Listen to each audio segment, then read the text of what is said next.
Hi guys, Miss McCarty here. I'm going to teach you guys how to make an origami flower. Here's an example of what our flowers will look like when they're done.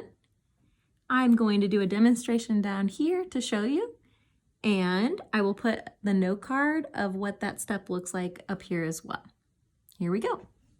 First, you're going to need a square piece of paper.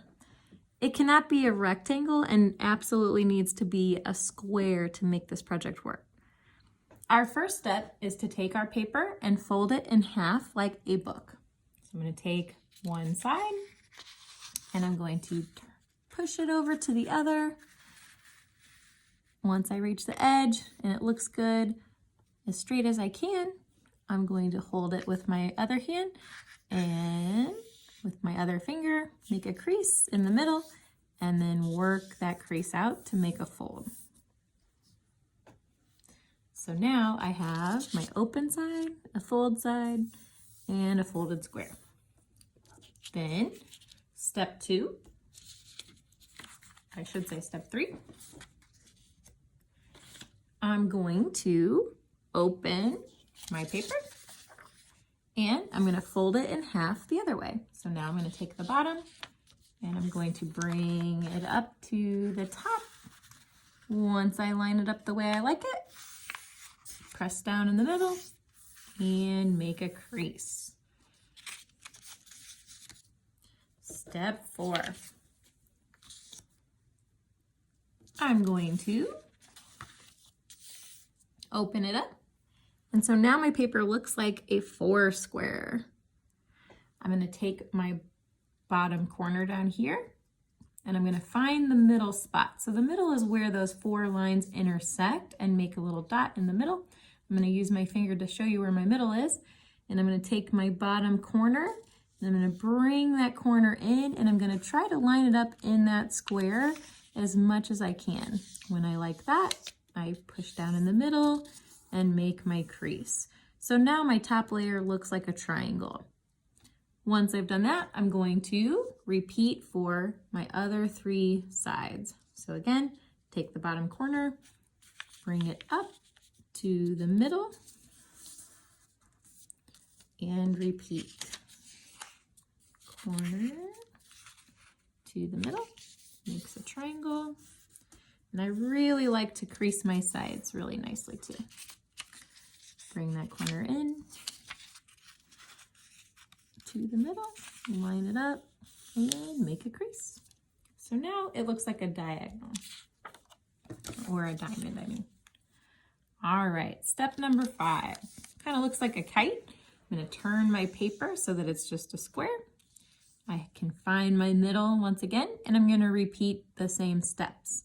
So I'm gonna take my bottom corner, and being stronger than my paper, I'm going to bring it up and bring it to that middle center point and make a triangle flap just like I did before.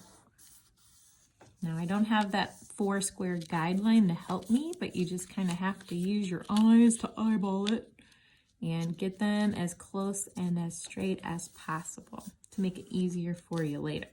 But it's okay if it's not too. I really like to crease those down though. It does make it easier for later. Take that corner and I'm going to bring it to the center. Line it up and fold and repeat.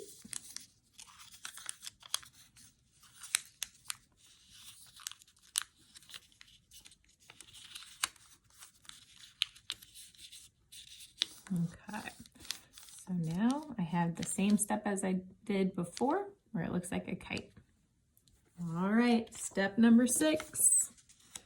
Same as step number 5. This will be our 3rd time of repeating. So I'm going to turn my paper to make it like a square again. Take that bottom corner. You can kind of see a 4 square again. And I'm going to bend, be stronger than my paper, and show that paper who's the boss. Bring it into the middle and crease, making that triangular flap again. And then you're going to repeat the same all the way around, just like we did before.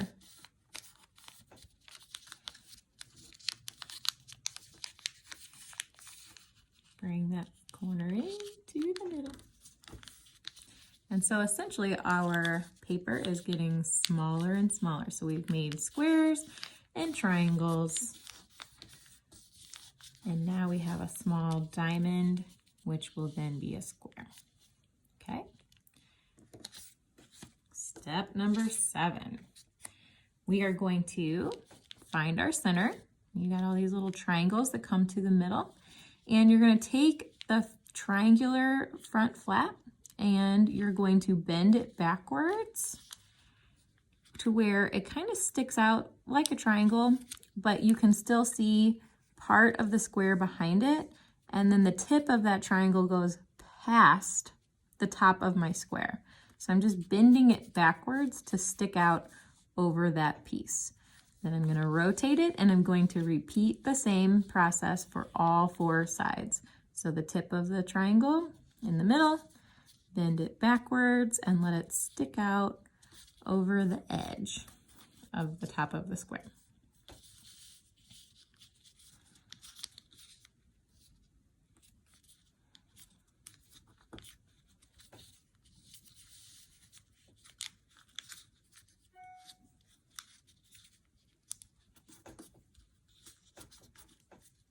Okay, now our very last step, step number 8, is where we're going to make these inner petals. So we have our outside petals, but now we've got these little pieces that kind of stick up in here, and that will help make the inside petals of our flower.